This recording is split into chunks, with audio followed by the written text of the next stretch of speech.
Good morning, and welcome to this breakfast forum on whole life stewardship. You may be noticing that I am not in the room, but rather a disembodied voice coming through the speakers. This is because I am not always great at reading calendars. When I was putting together the breakfast forum calendar, I knew that I wanted to lead one on whole life stewardship during our annual pledge campaign. I looked at the calendar, saw that the pledge cards will go out next week. This forum slot was opened, and signed myself up. I had forgotten, however, that 4 months ago I had also signed myself up for a family trip to Ashland, Kentucky to attend the Healing Appalachia Music Festival, featuring some of my favorite artists like Chris Stapleton, Molly Tuttle, and Tyler Childers. I don't know how to physically be in two places at once, but I do know how time travel through the magic of modern technology works. So here I am, on a screen, ready to present on whole life stewardship. My thanks to Rick Mitchell for making sure you can hear me, and to Vonda Geringer, who will be available for questions and answers after my time is up. So, with that preamble out of the way, welcome to Time, Talent, and Treasure, Stewardship at Christ Church. Those of you who have been around a while know that over the years, annual pledge campaigns have taken on all kinds of shapes and sizes. There were big, elaborate campaigns that tied in with capital giving toward new buildings and debt relief. There have been years where there have been a focus on our financial health. Other years, it's as if we forgot to do a campaign altogether. No matter the size or shape, the focus is usually on the financial needs of Christ Church and how your monetary gifts will help us meet those needs. While we need money to make this place run, we are living in 2025 after all. I think that I have done a disservice to us all in not taking a larger, more holistic view of what it means to be stewards of the resources that God has entrusted to our care. If all we think about is money, it is very easy to get really anxious because there's never enough, and to ignore the many ways all of us work together to fulfill our mission and ministry as a community of Christ's servants who seek to worship God with joy and wonder, to learn and grow together, and to radiate God's love to all. In reality, this rather narrow view of stewardship as only about money is a relatively new phenomenon. The word stewardship is how English Bibles translate the Greek word oikonomia. Like many biblical concepts, this word, oikonomia, carries several different meanings depending on how it's being used and by whom. Jesus used the word rather pejoratively. According to Bob Seitz, a former ELCA staff member and congregational development guru, in his book Stewardship, an economia for congregational change, quote, stewards in first century Palestine were middlemen who prospered in an unjust economic system. Exorbitant interest rates on agricultural loans benefited the wealthy elite, increasing their incomes and adding to their land holdings because of inevitable foreclosures. As agents of these injustices, stewards were despised by the people among whom Jesus ministered. End quote. Jesus told many parables and taught several lessons on the need for a return to the year of Jubilee, in which every 50 years all debts would be forgiven, and land sold to pay off debt would be returned to its original families. Jesus wasn't a big fan of the stewards of his day. Stewards weren't big fans of Jesus either. Elsewhere in the New Testament, oikonomia is used to variously mean, 1, the management of a household, as in the parable of the dishonest steward in Luke 16. Here is a man who is in charge of the possessions of his master. He was responsible for selling his produce, extending credit, and collecting debts. From the scope of this story, it seems this steward had a lot of authority over someone else's household economy. Second, as a ministerial responsibility. Both the author of 1 Peter and St. Paul use oikonomia to refer to the responsibility they and all Christians have to be good stewards of the gifts entrusted to their care. Paul was called to be a steward of the gospel, given the authority to share the good news of God's love. In 1 Peter, the call is to all followers of Jesus to be, quote, like good stewards of the manifold grace of God, and to serve one another with whatever gift each of us has received, end quote. While not using the word oikonomia, Paul's various lists of spiritual gifts are clearly designed to motivate those who live in the Spirit to be good stewards of the talents God has bestowed upon them in baptism. 3. On a much grander scale, Paul also uses oikonomia to describe the economy of God, or God's divine plan for all creation. Greek philosophy saw the world as designed for order by the gods, with Zeus as the administrator or steward of the universe. It makes sense then that Paul, a student of Greco-Roman traditions, saw oikonomia as it's God's design, will, or divine plan. Again, from Bob Seitz, quote, God works continually to combat evil.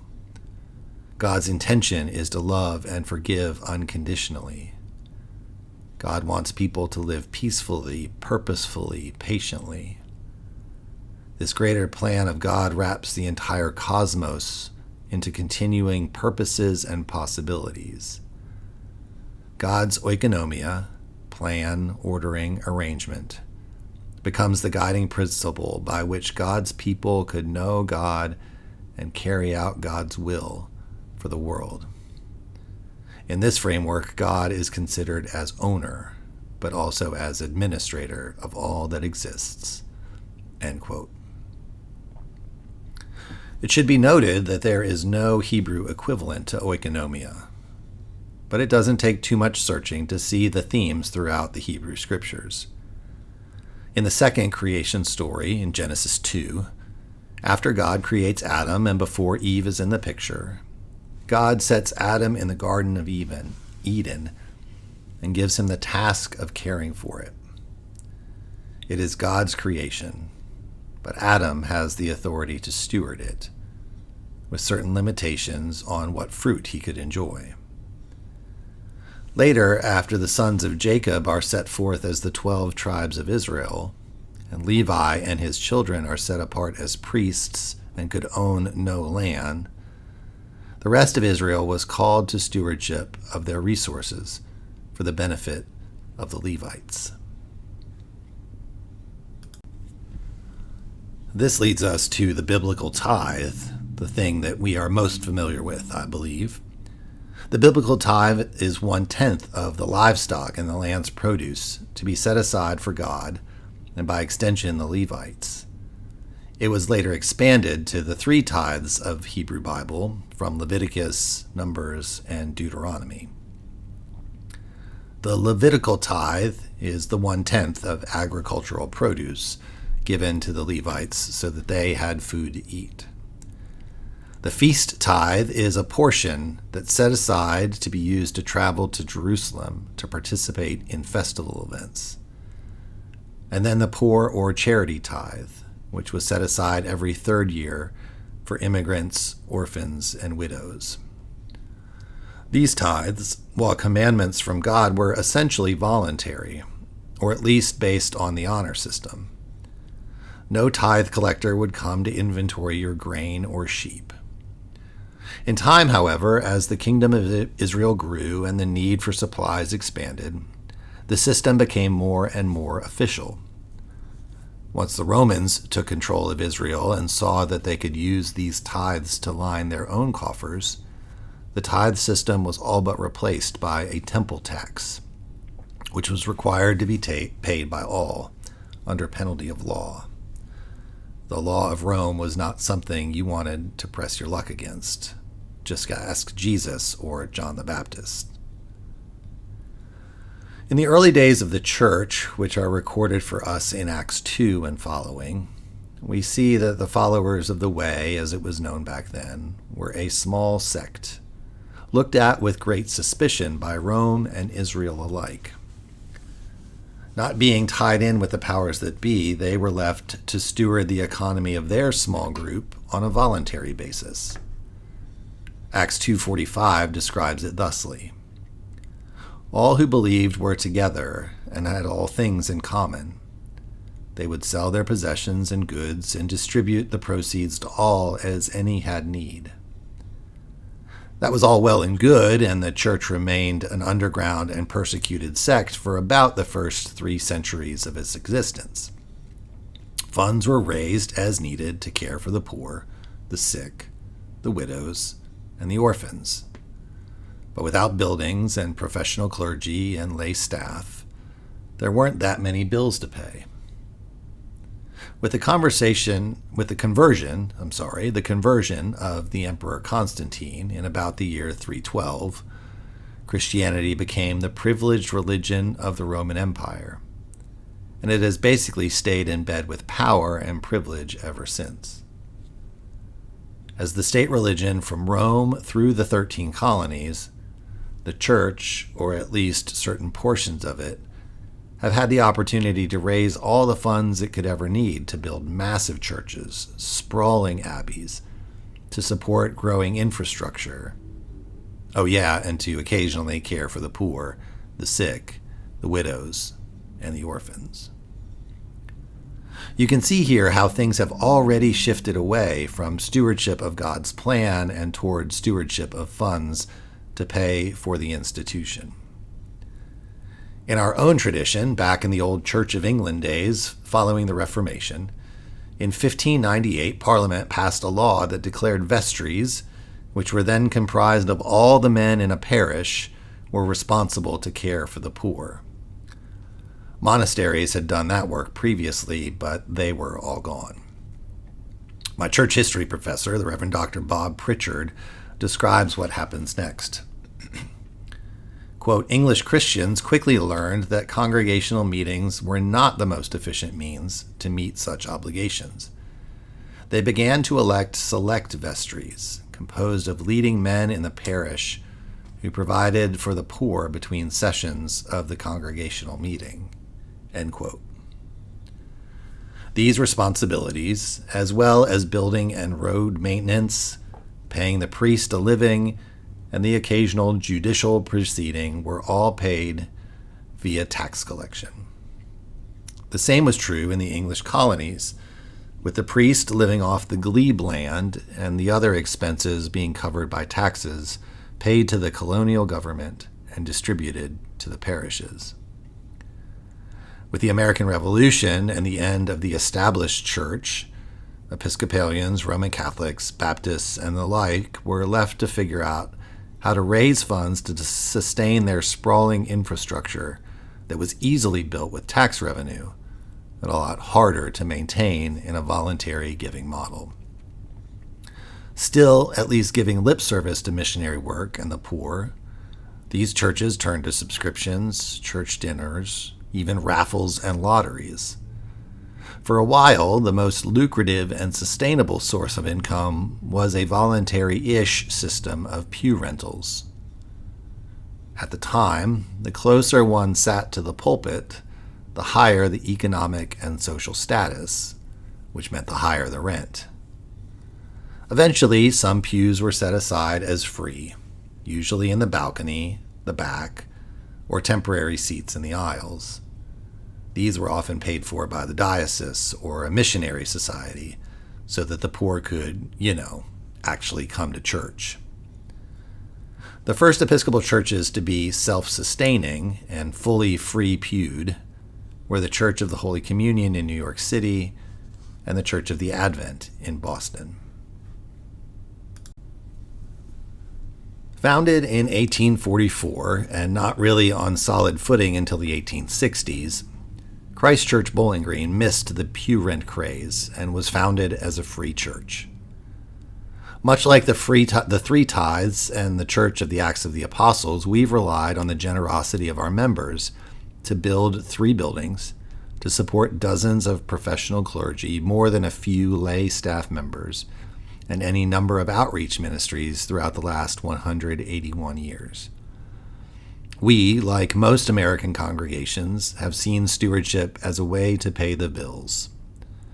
The profound theologians in the rap group Wu-Tang Clan once noted in a song off their album Enter the Wu-Tang 36 Chambers, "Cash rules everything around me. Cream, get the money. Dollar bill, y'all." It's easy to get stuck in the cream trap.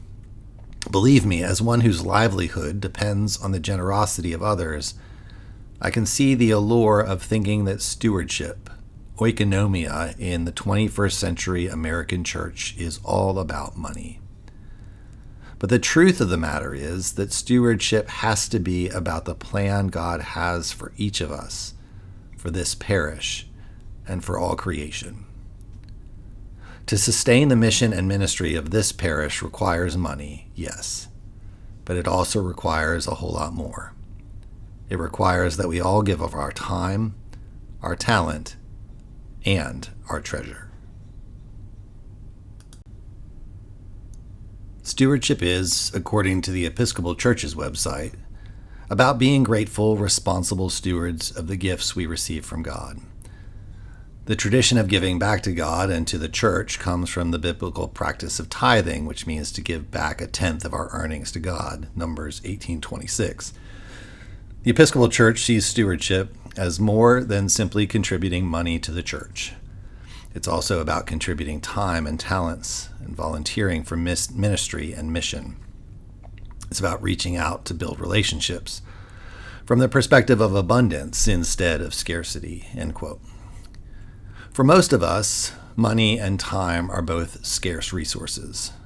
They are certainly finite, and they are often more abundant than we can ever really know. The talents that God has given us, they come from a never-ending reserve. Let's take a deeper look at all 3. First, time. Way back in Acts 2, where the Christian church first started its stewardship campaigns, something comes before the bit about sharing everything in common that I mentioned earlier. Before they sold everything to care for one another, the first converts to the faith devoted themselves to the apostles' teaching and fellowship, to the breaking of bread and the prayers. The first thing the early church needed wasn't financial resources. It was time. Specifically, we can give our time back to God through prayer and worship. These are, above all else, the most important ways we can be good stewards of the resources God has given us. Through worship, we offer God thanks and praise for all that God has done for us, including giving us things like time, talents, and financial resources. By devoting some time each week to worship, we show God that we aren't taking those gifts for granted. Worship is the beginning point of the gratitude that defines stewardship.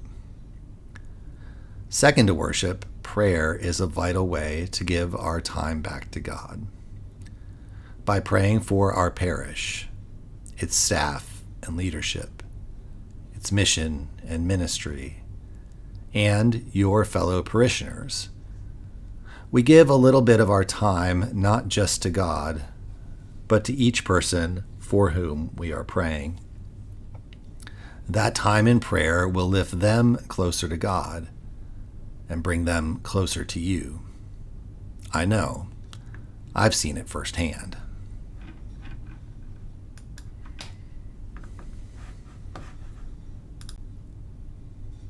Second, talents. Using your talents will certainly cost you time as well. But what's important here is more the what than the how much. As I mentioned earlier, St. Paul teaches us that in baptism, the Spirit equips all of us with a particular set of gifts for the upbuilding of the church. These are in addition to the talents that are innate in all of us from birth. We are called by God to use these gifts and talents to bend the world toward God's plan, toward God's oikonomia. Some are called to be evangelists, to tell the good news. Some are called to be greeters, to share a smile and the gift of welcome. Some are called to be teachers, sandwich makers, gardeners, readers, prayers, you name it. Christ Church needs approximately 90 volunteer hours each week to do just the basic stuff we do around here. Add to that extra projects like carpet cleaning, lighting upgrades, IT support, prayer shawls, and special services. And you've easily got 5,000 hours of people sharing their talents for the kingdom of heaven every single year. Finally, treasure or tithe. I'm using these interchangeably, though they really aren't. Tithe takes us back to the Hebrew Bible, when God commanded the people of Israel to offer back 10% of what the land had produced. Tithing shows up 39 times in the Hebrew Bible and 11 times in the Christian scriptures. It would seem it is the standard by which our financial giving is guided. Roughly speaking, the average pledge in an Episcopal congregation is about $3,000 per year. If folks were tithing, that would mean the average income in the church is about $30,000, which doesn't feel quite right. Most anecdotal evidence I've heard suggests the average Episcopalian who pledges gives about 2.5 or 3% of their income to their local parish church. Those who do not pledge tend to give much less, often whatever might be in their pocket when the plate comes by, though that's not really true here. All financial gifts are welcome and appreciated, but if stewardship is truly an act of thanksgiving to God, then it should be done with intention, with gratitude, and joyfully. Now, given the reality that so many of us live paycheck to paycheck, the notion that everyone is going to suddenly tithe is foolish. However, I do believe that whether you are giving $50 or $50,000, the best way to give intentionally is by way of a pledge and percentage giving. Pledging isn't universal among Christian denominations, but it's pretty standard in Episcopal churches. By pledging to give a certain amount for the next year, you help the vestry make informed decisions in the budget process. A pledge doesn't mean you can't change your giving up or down depending on life circumstances. If you lose your job or have a health issue, of course you would want to pull back on your pledge. A big bonus at work, or maybe you turn 73 and have to start taking your required minimum distribution. Well, that might mean the ability to increase your giving for the year. That's the gift of percentage giving. Because it's tied to your income, it can easily be adjusted.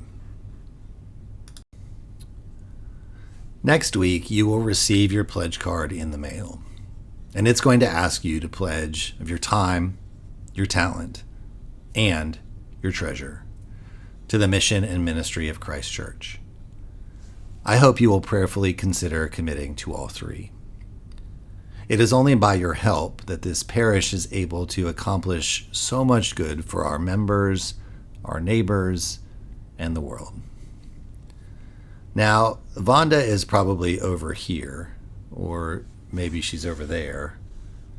Wherever she is, she'll be happy to answer questions that might have come up for you.